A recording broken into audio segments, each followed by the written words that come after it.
কথাটা বলা আমি দায়িত্ব বলে মনে করছি। জনাব আবু তোহা আদনান, তার স্ত্রী বলেছে যেটুকুন উনি লাইভে বলেছে এটা 100 ভাগের ভিতরে 10 ভাগ, আরো 90 ভাগ প্রকাশ করে নাই কি পরিমাণ নির্যাতন করা হয়েছে। ওনার স্ত্রী ওনার স্টেটমেন্টে যে বিষয়গুলো তুলে ধরেছে ফেসবুক যোগাযোগ মাধ্যমে, তার শাশুড়ির একটা বক্তব্যে তার শাশুড়ি বলেছে যে সে নামাজের ক্ষেত্রে একেবারে বেখবর। সে 4 ওয়াক্ত নামাজ একসাথে পড়ে, কোনদিন তাহাজ্জুদ পড়ে, তাহাজ্জুদের সাথে সব নামাজ পড়ে, সারাদিন ঘুমায়, সারাদিন গরুর মতো ঘুমায়, সারা রাত্রি মোবাইল নিয়ে বসে থাকে, আমার মেয়েটাকেও বসায় রাখে। আমি অবাক হই যে আমার মেয়ের মাথাটা নষ্ট করে দিছে হুজুর। আমার মেয়ের অনেক মাথা ছিল, অনেক জ্ঞান ছিল, অনেক কিছু করতে পারতো। যেমন মাথায় আঘাত করছে, এমন অন্তরে আঘাত করছে, এমন বিয়ে বিয়ে বলে আঘাত করছে, ভালোবাসি বলে আঘাত করছে, চতুর্দিকের আঘাতে আঘাতে আমার মেয়ের অনেক মাথা নষ্ট হয়ে গেছে। অনেক অনেক নারী লিপসু, তার চোখের হেফাজত নাই, সে অনেক, আমি বইলে শেষ করতে পারবো না। কিন্তু সে অহংকারী, যে নিজের দোষ নিজে জানে যে এটা আমি দোষ করছি, এটা আমি অন্যায় করছি, কিংবা এটা আমার গুনাহ হয়েছে, সে তওবা করে ফিরে আসে। কিন্তু সে যা করে সে মনে করে এটাই ঠিক। সারা রাত্রি মোবাইল নিয়ে বসে থাকবো, আর আমার মেয়ের সাথে খেউ খেউ গেউ গেউ করবো, অমুকরে ভালোবাসি, তমুকরে ভালোবাসি, তুমি একটু আমাকে বিয়ে করায় দাও, তুমি আমাকে একটু বিয়ে করায় দাও। আমি আসলে দীর্ঘদিন যাবৎ পারিবারিকভাবে সাফার করে আসছি। তাকে নিয়ে আমি অনেকবার বসার চেষ্টা করেছি, সমাধানের জন্য কথা বলতে চেয়েছি। সে কথা বলারও সে সুযোগটুকু দিত না। সে প্রচন্ড রকম অহংকারী, স্বেচ্ছাচারী, স্বাধীনচেতা মানুষ। এবং প্লাস আমি যে দেখি সে তার নানান ফাউন্ডেশনের কার্যক্রমের নামে সে তাকে যে মানুষ ফিনান্সিয়ালি হেল্প করে, এই টাকাটা দিয়েও বা এই হেল্পের জায়গাটা থেকেও সে তার লিপসা চরিতার্থ করার জন্য অনেক অ্যাডভান্টেজেস গুলো নিয়ে থাকে, অনেক সুযোগ সুবিধা ব্যবহার করে থাকে নারীদেরকে মন গলানোর ক্ষেত্রে। আবু তোহা আদনানকে আমি যতটুকু দেখেছি মাহফিল অঙ্গনে অনেক সময় সে অনেক দেরি করে মাহফিলে পৌঁছায়, এবং আমি নিজে এটা সাক্ষী যে রাত 11টার সময় সে মাহফিলে গিয়েছে, 11টা 29 মাহফিলে গিয়েছে, যেখানে আমি নিজে বক্তা ছিলাম। প্রশ্নের মুখে এজন্য কথা বলতে চাই কারণ ওনার স্ত্রী মাওলানা কোরবান আলী রহমতুল্লাহ আলাইহির একজন মেয়ে। মাওলানা কোরবান আলী বাংলাদেশের অত্যন্ত প্রথিতযশা একজন আলেম ছিলেন, যার 36টা প্রতিষ্ঠান রয়েছে। জনাব আবু তোহা আদনান সাহেবের স্ত্রীর প্রত্যেকটা ভাই অনেক ভালো ভালো আলেম, মাদ্রাসার খিদমতে আছেন। এমন একটা পরিবার থেকে বিলং করা একটা মেয়ে, যার আগে একটা ডিভোর্স ছিল, সংসার বিচ্ছেদ হওয়ার পরে তার সঙ্গে বিবাহ হয়। আমরা দেখেছি যে আবু তোহা আদনানকে নিয়ে যে বিষয়গুলো নিয়ে বারবার প্রশ্ন আসছে, এবং কথাটা বলা আমি দায়িত্ব বলে মনে করছি। জনাব আবু তোহা আদনান বাংলাদেশের সুপরিচিত দিন প্রচারকদের মধ্যে তিনি একজন, যারা দিনের কথা বলেন তাদের মধ্যে একজন, দাঈ ইলাল্লাহ। যদিও তিনি মাদ্রাসায় পড়েছেন, মাদ্রাসায় পড়ুয়া কোনো আলেম নন। আলেম বলতে যা বোঝানো হয় বাংলাদেশে, এই সিস্টেমেটিক পদ্ধতিতে তিনি গড়ে ওঠা কোনো আলেম না। জেনারেল থেকে আসা, হঠাৎ করে ঘুম হয়ে যাওয়া, এবং চমকপ্রদ আখিরুজ্জামান, শেষ জামানার গল্প, যা নবীজি সাল্লাল্লাহু আলাইহি সাল্লাম বলেছেন, যে কথাগুলো আমরাও আমাদের অসংখ্য আলোচনায় আখিরুজ্জামান নিয়ে কথা বলি, এই কথাগুলোকে তিনি অত্যন্ত সুন্দর উপস্থাপনায় জাতির সামনে পেশ করেছে। জাতি ওনার কথাগুলো গ্রহণ করে নিয়ে অনেক যুবকের পরিবর্তন হয়েছে। পারিবারিক কেমন একটা স্ট্র্যাটেজি এখন দেখা দিয়েছে। ওনার স্ত্রী ওনার স্টেটমেন্টে যে বিষয়গুলো তুলে ধরেছে ফেসবুক যোগাযোগ মাধ্যমে, আমি আজকে এই বিষয়টা নিয়ে প্রশ্নের মুখে এজন্য কথা বলতে চাই কারণ ওনার স্ত্রী মাওলানা কোরবান আলী রহমতুল্লাহ আলাইহির একজন মেয়ে। মাওলানা কোরবান আলী বাংলাদেশের অত্যন্ত প্রথিতযশা একজন আলেম ছিলেন, যার 36টা প্রতিষ্ঠান রয়েছে। এবং আমি কাপাসিয়াতে ওনাদের বাড়ির মাহফিলে 5 বার আমি গিয়েছি। আমি দেখেছি তার প্রত্যেকটা ভাই, জনাব আবু তোহা আদনান সাহেবের স্ত্রীর প্রত্যেকটা ভাই অনেক ভালো ভালো আলেম, মাদ্রাসার খিদমতে আছেন, মসজিদের খতিব হিসাবে আছেন, সবাই ইলমের সাথে লেগে আছে। এমন একটা পরিবার থেকে বিলং করা একটা মেয়ে, যার আগে একটা ডিভোর্স ছিল, সংসার বিচ্ছেদ হওয়ার পরে তার সঙ্গে বিবাহ হয়। এরকম একটা মেয়েকে যদি আপনি আশ্রয় দেন, নবীজির হাদিস অনুযায়ী আস-সাঈ আলাল আরমালাতি ওয়াল মিসকিন কাল মুজাহিদি ফি সাবিলিল্লাহ, এটি আল্লাহর রাস্তায় জিহাদ করার সমান সওয়াব। যে আপনি এমন একজন অসহায়কে জায়গা দিবেন, যে বিধবা, যার আগে বিবাহ ছিল, তো এটা জেনে বুঝে আপনি একটা আলেম ফ্যামিলিতে বিয়ে করলেন, বিয়ে পরবর্তী সময়ে এক পক্ষ কথা শুনে, এক পাক্ষিক কথা শুনে বিচার বিশ্লেষণ অনেক সময় করা যায় না, সঠিক সিদ্ধান্ত দেওয়া যায় না। তারপরেও যেহেতু এই পরিবারটাকে আমি কাছ থেকে চিনি, তাদের সম্পর্কে কাছ থেকে আমি জানি, আবু তোহা আদনানকে আমি যতটুকু দেখেছি মাহফিল অঙ্গনে অনেক সময় সে অনেক দেরি করে মাহফিলে পৌঁছায়, এবং আমি নিজে এটা সাক্ষী যে রাত 11টার সময় সে মাহফিলে গিয়েছে, 11:29 মাহফিলে গিয়েছে, যেখানে আমি নিজে বক্তা ছিলাম।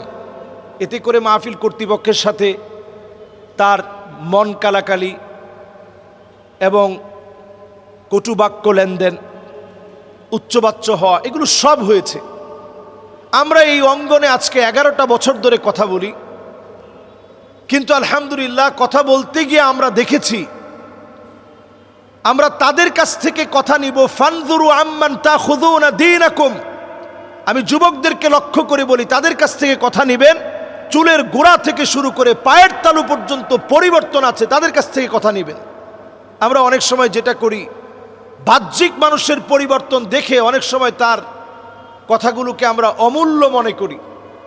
হতে পারে তার কথায় মানুষ হেদায়েত হবে, কিন্তু পারিবারিকভাবে একটা মানুষ যদি আখলাকি না হয়, যদি পারিবারিকভাবে খয়রুকুম লি আহলি, পরিবারের কাছে যদি আপনি সেরা হতে না পারেন, তার স্ত্রী যে স্টেটমেন্ট দিয়েছে সেখানে বারবার বলেছে যে তাকে আঘাত করা হয়েছে, প্রতিদিন আঘাত করত, মারত, খারাপ ব্যবহার করত। তার স্ত্রীর ক্ষেত্রে আমি এতটুকুন বলবো যে তিনি এসে যেভাবে লাইভে কথা বলেছেন, প্রথমে যেভাবে লাইভে এসে বলেছেন, হয় তাকে আমার কাছে ফিরায় দেন, না হলে আমাকে তার কাছে নিয়ে যান। এই বিষয়টি বাংলাদেশের জন্য একটা আশ্চর্যজনক বিষয় ছিল। এমন কথা স্বাভাবিকভাবে কোনো আলেমের স্ত্রী এতটা সাহস নিয়ে বলতে পারে নাই। তো আমি নিজের চোখে দেখেছি আবু তোহা আদনান সাহেব এই স্ত্রীর প্রশংসা অনেক মাহফিলে করছেন, যেটা খোলামেলা এরকম প্রশংসা সচরাচর আলেমরা করতে এটা গায়রত মনে করে, আত্মমর্যাদায় লাগে, এরকম মনে করে নিজের স্ত্রীর কথা, ঘরের কথা তেমন আলোচনায় আনে না। কিন্তু আবু তোহা আদনান সাহেব তিনি বলছেন, আল্লাহ আমার স্ত্রীকে হায়াত দারাজ করুক, সে যে এভাবে বলছে যে সে আমার মতো একেবারে সাধারণ, আমি যেভাবে সাধারণ আমার স্বামীও সাধারণ, এই শক্ত কথাগুলোর কারণে বাংলাদেশের ভিতরে ফেস দ্য পিপলকে ঘিরে এই লাইভের পরে একটা আলোড়ন সৃষ্টি হয়েছিল, এবং তাকে গুম করার পরেও ছেড়ে দিতে বাধ্য হয়েছে। তো এখানে কিন্তু এই নারীর অনেক অবদান ছিল। 5টা বছর যে নারী সহ্য করে ডিভোর্সের পরে স্বাভাবিক যে নারীরা বাংলাদেশে ঘর সংসার আবার নতুন করে সাজায়, তারা চেষ্টা করে যে সবর করতে হবে, তারপরেও যেন এই সংসারটা ভেঙে না যায়। সব সবর করার পরেও মুফতি আব্দুল মালেক হাফিজাহুল্লাহ তিনি পর্যন্ত বলছেন যে ঠিক আছে, তোমরা অন্তত কাদা ছোড়াছুড়িটা বন্ধ রাখো। তো আমরা এখন যেটা দেখছি ফেসবুকে প্রতিনিয়ত, হয়তো কখনো নারীকে গালিগালাজ করা হচ্ছে, কখনো আবু তোহা আদনানের বিভিন্ন বিষয় নিয়ে কথা বলা হচ্ছে। পরিষ্কার এক্ষেত্রে একটা কথা বলবো, জেনারেল শিক্ষিত কোনো ব্যক্তির কোনো কর্মকাণ্ডের কারণে পুরো আলেম সমাজকে আপনারা প্রশ্নবিদ্ধ করবেন না, অথবা একজন আবু তোহা আদনানের জন্য পুরো আলেম সমাজকে আপনারা প্রশ্নবিদ্ধ করবেন না। একটা ব্যক্তির ত্রুটি থাকতে পারে, দোষ থাকতে পারে। আমি বলবো যে খুবই গুরুত্বপূর্ণভাবে ইনভেস্টিগেশন হচ্ছে, কারণ এটা আলেমদের বিষয়, এটা অল্প হলেও খুঁচিয়ে খুঁচিয়ে বের করা হবে। ইনভেস্টিগেশন হচ্ছে, ইনভেস্টিগেশনে অনেক কিছু হয়তো আপনাদের চোখের সামনে চলে আসবে যেটা আপনারা বিশ্বাস করতে পারবেন না। যেমন তার শাশুড়ির একটা বক্তব্যে তার শাশুড়ি বলেছে যে সে নামাজের ক্ষেত্রে একেবারে বেখবর। এখন আল্লাহ আলাম, আল্লাহ ভালো জানেন যে কথার সত্যতা কতটুকু। তার স্ত্রী বলেছে যেটুকুন উনি লাইভে বলেছে এটা 100 ভাগের ভিতরে 10 ভাগ, আরও 90 ভাগ প্রকাশ করে নাই কি পরিমাণ নির্যাতন করা হয়েছে। তো এটা তো একটা আলেমের চরিত্র হতে পারে না। এবং স্ত্রীর ক্ষেত্রে আমি যেটা বলবো যে তার যে একটা আগের সংসার ছিল, সেই সংসারে তার যে একটা হক, সেখানে একটা ইনসাফ প্রতিষ্ঠা করা, আদালত প্রতিষ্ঠা করা, এটার ক্ষেত্রে যে ব্যত্যয় ঘটানো হয়েছে, তার চোখের পানি কিন্তু এই সংসারটা নষ্ট হওয়ার জন্য অন্যতম দায়ী। এরপরে এই বোনের পক্ষে যদি আপনি না বলেন, যাকে প্রতিনিয়ত মারা হয়েছে, যা রাসূলুল্লাহ সাল্লাল্লাহু আলাইহি সাল্লামের সিরাতের সম্পূর্ণ পরিপন্থী, আখলাকের সম্পূর্ণ পরিপন্থী, আখলাকের সম্পূর্ণ বিরোধী। এই বিষয়ে তো আমাদের সমাজকে সচেতন করা দরকার। যদি আজকে এই বিষয়ে আমি কথা না বলি, আপনি কথা না বলেন, অনেকে মনে করবেন যে একজন আলেম, তার ব্যাপারে কথা যদি বলি তাহলে আলেম সমাজের উপরে কথা আসবে। নতুন একটা ট্রেন্ডিং শুরু হয়েছে, একাধিক বিবাহ, একাধিক বিবাহ। আপনি একটু তাকায় দেখেন, যারা এই একাধিক বিবাহের প্রবর্তক হিসাবে বাংলাদেশে নতুন করে নিজেদেরকে অ্যাপ্রিসিয়েট করছে, নিজেদেরকে বাংলাদেশে প্রমোট করছে এবং প্রবর্তক বলে তারা মনে করছে, তাদের পারিবারিক অবস্থাটা এমন, তাদের অনেকেরই ঘরে কোনো সুখ নেই। আজকের এই কথাটা আমি এই জন্য এখানে বলছি, কারণ অসংখ্য মিডিয়ায় এখন শুধু এই প্রশ্ন আসছে যে এই ব্যাপারে আলেমরা কথা বলছে না কেন, আলেমদের এক্ষেত্রে করণীয় কি, আলেমদের চারিত্রিক এরকম সমস্যা যদি জাতির সামনে উঠে আসে, জাতি কার কাছ থেকে কথা নিবে? এজন্য পরিষ্কার কথা, ফানজুরু আম্মান তাখুযুনা দীনাকুম, আগে আপনি লক্ষ্য করবেন ওই লোকটার দিকে চুলের গোড়া থেকে পায়ের তালু পর্যন্ত সুন্নতের অনুকরণ আছে কিনা। শুধু মাইকের সামনে সুন্দর আখলাক, এটা কিন্তু আখলাকের বহির্প্রকাশ না। নবীজি সাল্লাল্লাহু আলাইহি সাল্লাম বিখ্যাত সেই হাদিসের দিকে যদি আমরা রসুলের তাকাই, আসাফারতা মাআহু, তুমি কি তার সাথে সফর করেছ? আতাআমালতা মাআহু, তুমি কি তার সাথে লেনদেন করেছ? যদি সফর আর লেনদেন না করেন, আপনি কেমনে বুঝবেন লোকটা ভালো মানুষ? আমি যতটুকুন দেখেছি, একেবারে কাছ থেকে যেহেতু ময়দানে কাজ করা হয়েছে, যতটুকুন আমি দেখেছি, প্রায় সময় কামাল উদ্দিন জাফরি হাফিজাহুল্লাহ, উনি মাহফিলে ছিল, গভীর রাত করে মাহফিলে গিয়েছে। আমি নিজে মাহফিলে ছিলাম, 3 জায়গায় তার সাথে মাহফিল নিয়েছি, তাকে পাইনি। গভীর রাতে মাহফিলে গিয়েছে, কারণ পুরো টাকা না দিলে সে মাহফিলে যাবে না। অসংখ্য মাহফিলে এই জাতীয় ঘটনা ঘটেছে। এগুলো আলেমদের জন্য অত্যন্ত অসুন্দর, আলেমদের জন্য অসম্মানজনক এবং এগুলো দৃষ্টিকটুর। মানুষের কাছে এগুলো প্রকাশিত হলে অসম্মানজনক হবে। আজকের এই আলোচনা থেকে আমি সজাগ করতে চাই, আমরা গালিগালাজ করার ক্ষেত্রে সতর্ক হই, কথা শোনার ক্ষেত্রেও সতর্ক হই। কার কাছ থেকে কথা শুনছি? আমি এক মাহফিলে নিজের চোখে দেখেছি 11:29 যাওয়ার পর মারামারির অবস্থা।